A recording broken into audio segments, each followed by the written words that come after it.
In this episode, we meet the host of the Restless Millennial podcast, Stefan. And I had the honor of being on Stefan's show a couple of weeks ago, and he really impressed me with his enthusiasm, with his charisma, with his ability to ask specific and fantastic questions. And I knew with those communication skills that I had to have him here on the I Will Teach You to Speak show. In this episode, we chat about how to ask great questions, how to attack the day, and the impact that hosting a podcast has had on his personal life, on his network, and on the way that he sees the world. You will love this episode. Looking forward to you checking it out.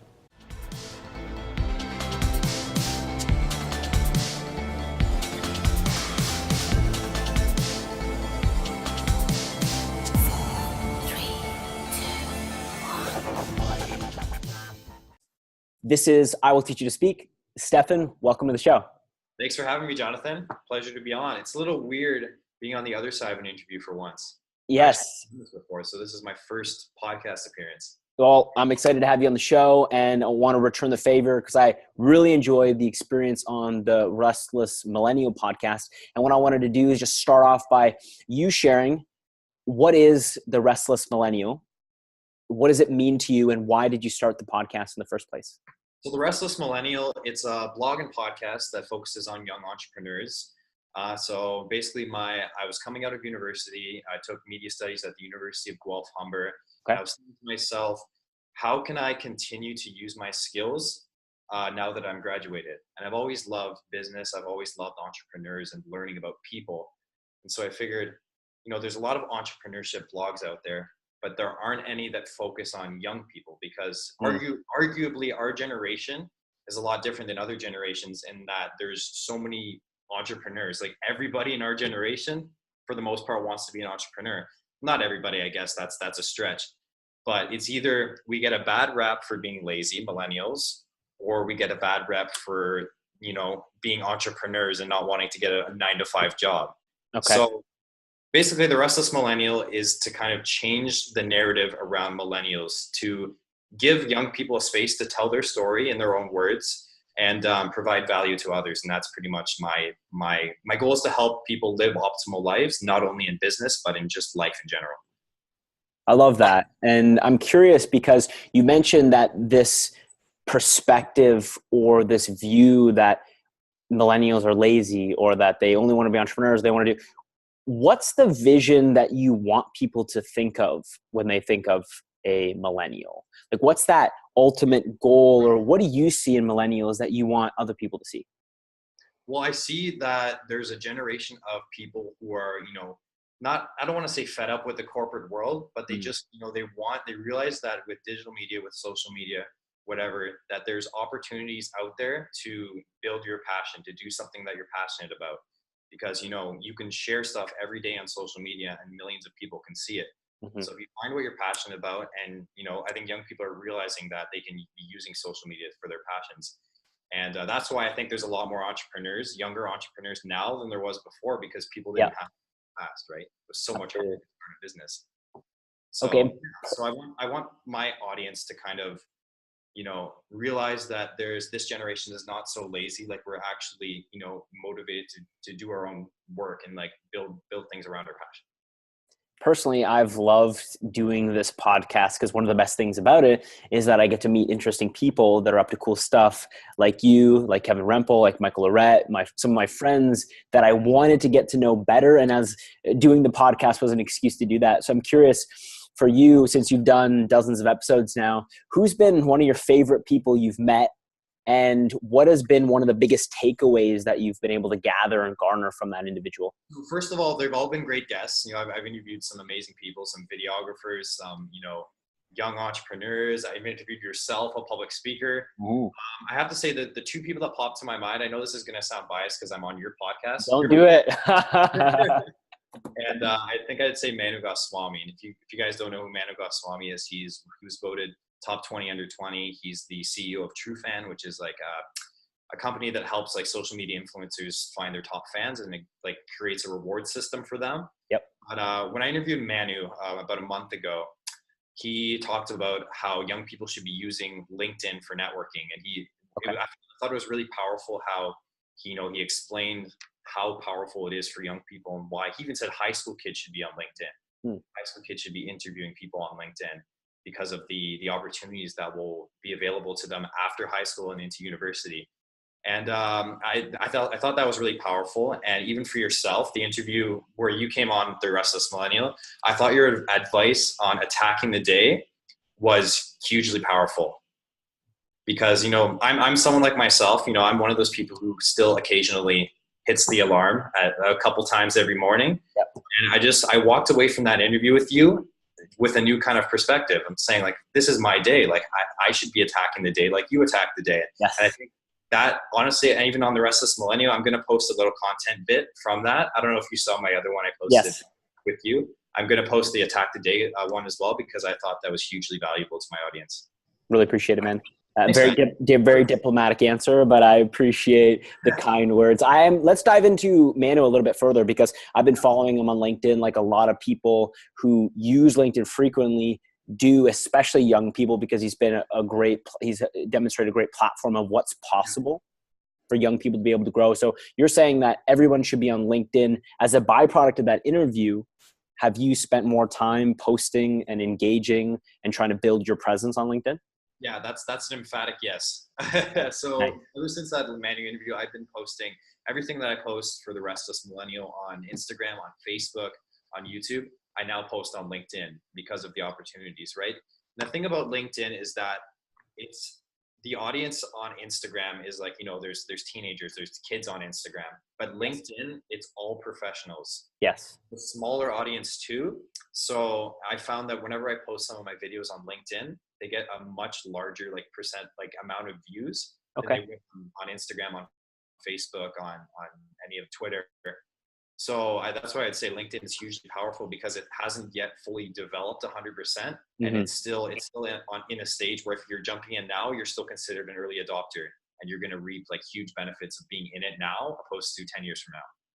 I appreciate the reminder. I'll have to get on that and post more content on LinkedIn. And the last thing worth mentioning about LinkedIn is that context matters, because the content that you post on Instagram and on Facebook and Snapchat and things of that nature aren't necessarily going to be appropriate when you come over here and you're talking about professionals now.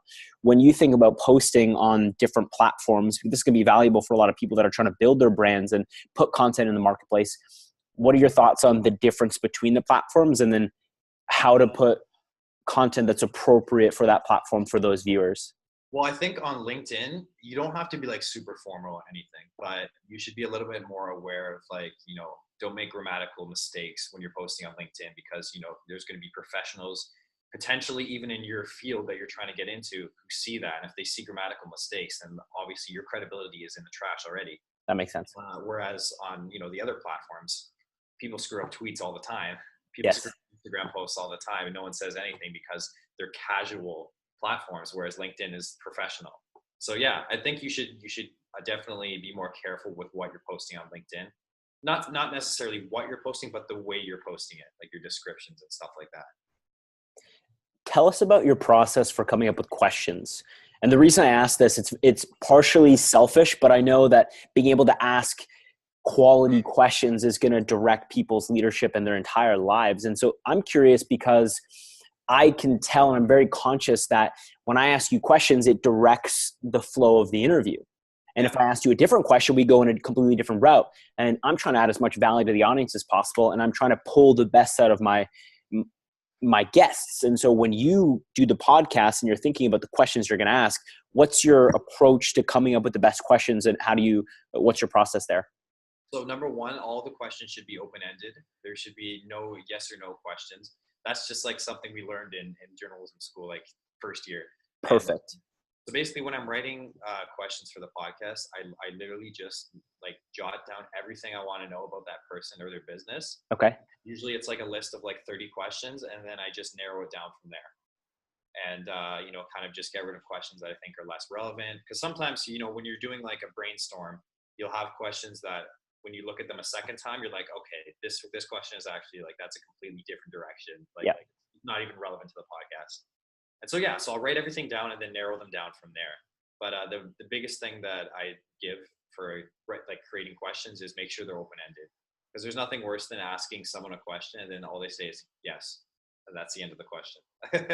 Okay. Can you elaborate on your experience in journalism a little bit and how the lessons and skills that you learned in school are applicable today? And I love that you're pursuing the podcast to try to get more out of your education, because a lot of people are not going down the route that they took in their education. They're doing something completely different. So kudos to you for taking advantage of that.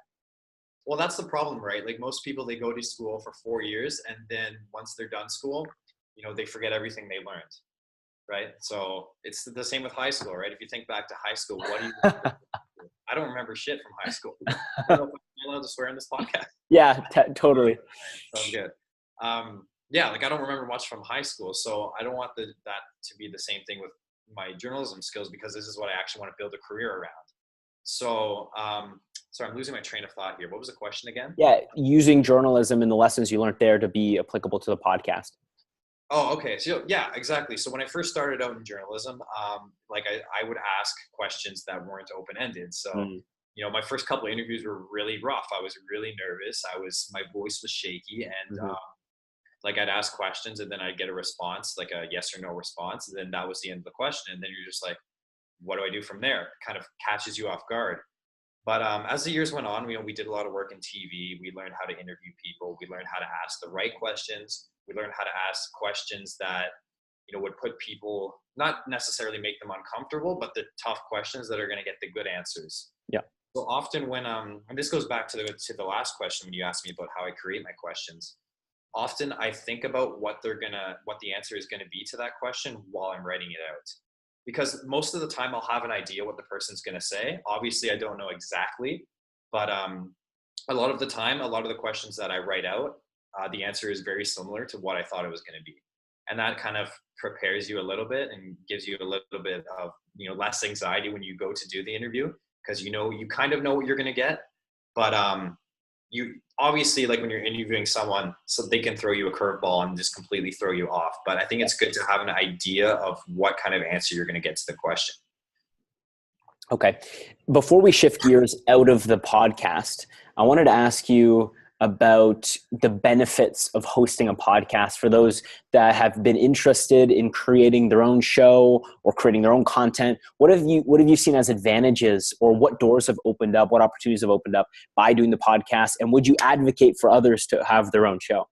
Well, doors opened up from the podcast. Well, I wouldn't be here doing this interview with you if I hadn't started my podcast. Good answer. So there you go. That's an example right there. But honestly, no, like podcasting is great. It helps you become a great communicator. You meet people. That's another reason why I started the Restless Millennial, to meet like-minded people. And through the podcast, I've met so many like-minded people, including yourself. And so that's another benefit. You can network, improve your ability to communicate, and also it helps you build your personal brand too. Yes. If you're a business or you're an individual, a freelancer, everybody should be thinking about building their personal brand. And I think a podcast is an easy way to do it because it doesn't cost money.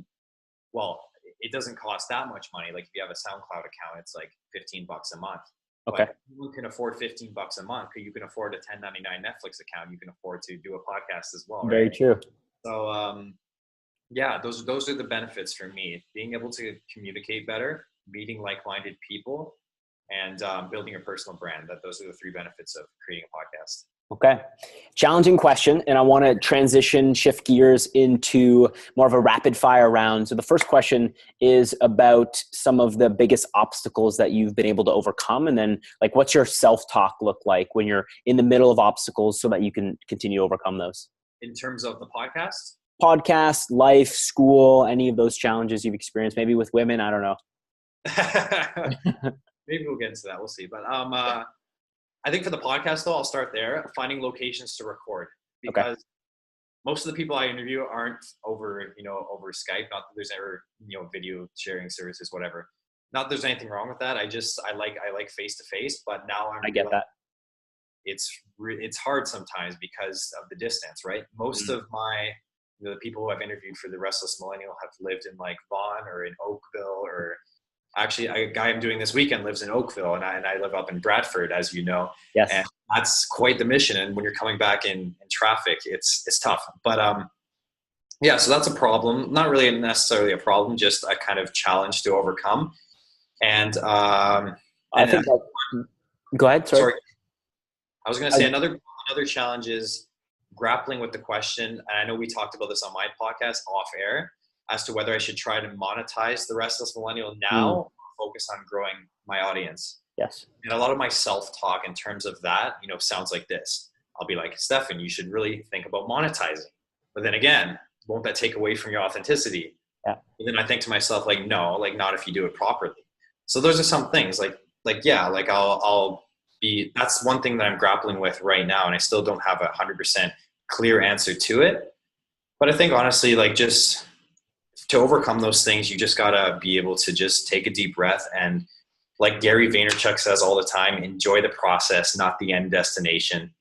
Whenever you're feeling anxious or something, I usually just step back from the situation for a few hours, let my mind recharge, go for a walk, listen to a podcast, go to the gym, work out, something like that.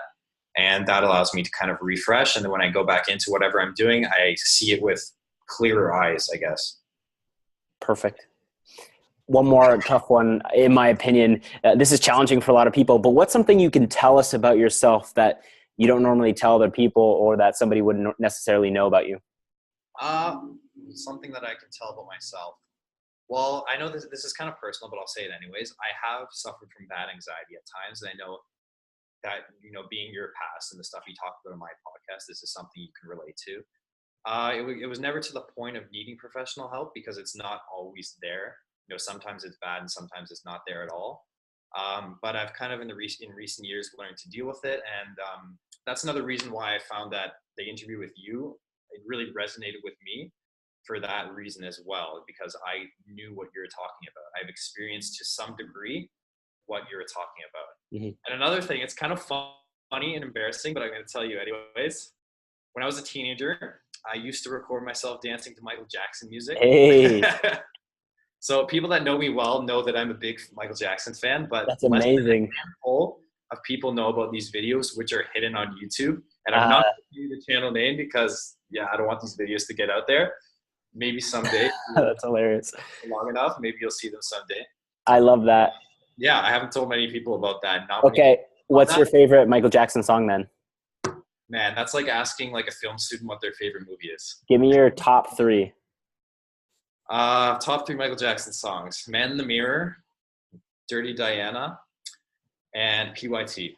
Which one do you feel most confident in your dance skills on? Oh, in terms of dance, those are not songs that really you can dance to. Okay. Confident dancing skills, probably Billie Jean. Billie Jean. Can you do, for those that are going to be watching, can you do like a 10 seconds? What's that? Is there room in the room? Can you do 10 seconds right now? There's no room to dance. Oh, come on, man. Don't. Okay, what we're going to have to do is we're going to get a clip of Stefan dancing and we're going to mend it into this podcast. We're going to integrate it in somehow. That's what we're doing. Well, let's do it. I'm down. Okay. I'll send you something. Baby, and tell me twice that you're the one for you make me feel better. Really turn me on. I can beat off of my feet now. Let days not go. Tell me about someone in your life that you're really grateful for. Well, I think that would have to be my parents. I know it sounds cliche. I know a lot of people say their parents. I did. But my two parents, they raised myself and my brothers. Like they were like any parents should raise their kids. That's how I was raised. The biggest thing with my parents was that as long as you work hard and you're a good person, then like they were proud of us. They're proud of us still.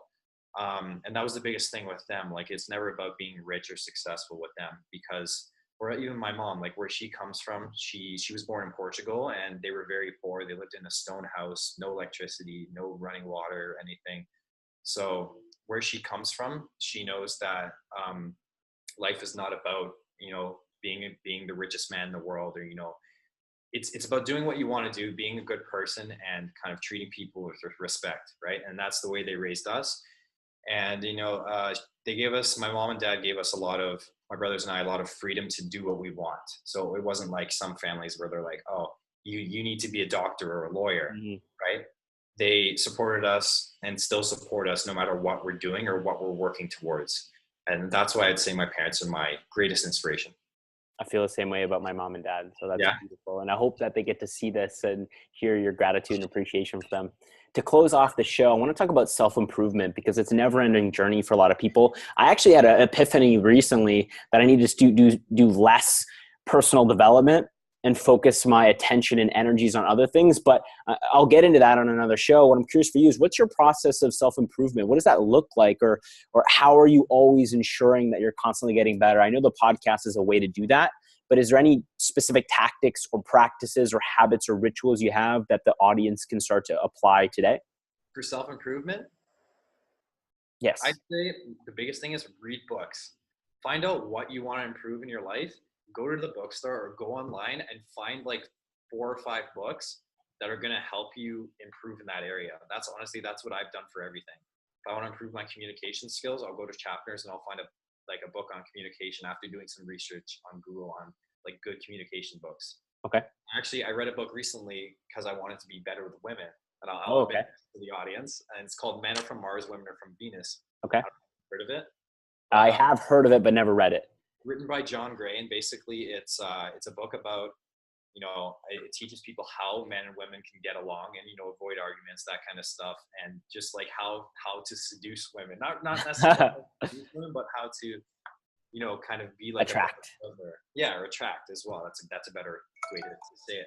But yeah, that's just one example of, I wanted to be better at something in my life, so I went out and found a book for it. And even the internet, but like the thing with the internet is that there's so much information out there, and you don't know what you're reading is true. Not always credible. Be bullshit. Whereas books, you can do your research on the book, and you know that the author's like an academic in that field, so they know what they're talking about, right? So yeah, that's what I'd say for self-improvement. Read books, and maybe use LinkedIn. Reach out to people that have like good value to bring into that area that you're trying to improve in your life. Like let's say like I said, you're trying to be a better communicator. Maybe find a guy find the author of that communications book on LinkedIn and ask him if he wants to meet for coffee if he's from the area or somewhere nearby. I think so. Networking and reading books, I think, are 2 of the biggest things for me for learning self-improvement. Those are great takeaways. Hey, really appreciate having you on the show. What I want to do, and I like to close off, because as I mentioned about asking questions, I feel like I can direct the show.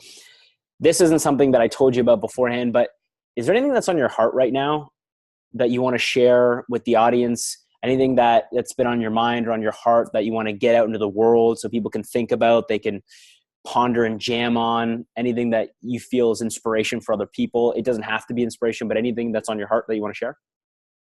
Don't compare yourself to others. And my last podcast interview was with a guy named Eric Bazzari, and he was just preaching towards the end of the podcast about how, because he had started his own film festival, and he was talking about how it's hard for him not to compare himself to others because there's so many film festivals out there. Yeah. And he struggled with, thinking that his film festival didn't mean anything because there's so many other ones out there, bigger ones. But I really thought about what he said in that interview. When he said, what did he say again? He said, comparison is the death of joy. Yes. And so when you compare yourself to others, when you base your happiness on someone else's life, it never ends well for yourself. So and that's something I've really been thinking about lately. Whenever I'm scrolling on Instagram or whatever, I used to really compare myself. And this is going back like 6 months to a year. And before that, I used to really compare myself to other people and say that, hey, I'm 22 years old now. I'm a graduate. I should have a 9-to-5 job in my field. But now, like ever since I've kind of come to terms with the idea of how bad comparison can be for yourself, I've realized that, if I just do my own thing, everybody's on their own path, live your life, have fun, enjoy it, And yeah, just realize that you're on your own path and you'll get to where you need to be on your own time, not someone else's time. And I think that's something people should think about more often. It's a rational and pragmatic answer. I really appreciate that. That's very valuable. I will say it's one of my favorite axioms is don't compare your chapter 1 to someone else's chapter 7. It Yes. could be any chapter, but just we're all on a different path at different times, and there's no telling what people had to go through to get to where they're at. And so as long as you're starting and taking a step every day, and like you said, attacking the day and try to be intentional about your growth, I think that's a fantastic lesson. So I really appreciate that. Although I'm still working on the not clicking snooze on my alarm. Okay. Get there one day. I'll get there. We'll have to keep hanging out and making it happen. So, hey, Stefan, I really appreciate you being on the show. It means a lot to have your time and attention. You've been a great guest. If those of you that want to learn more about the Restless Millennial, they can download your podcast. They can add you on Instagram. Your Instagram is growing really fast, and it was making me envious. I was like, what's going on? How come he's doing that? But I'll try not to compare my Instagram to your Instagram, and I'll just do my best to make the most out of my channel. So it up on your 5 a.m. hustle as well. Yes. So follow Stefan on the Restless Millennial. Stefan, thanks for being here. Really appreciate you, man. Thanks so much, Jonathan. It was a pleasure.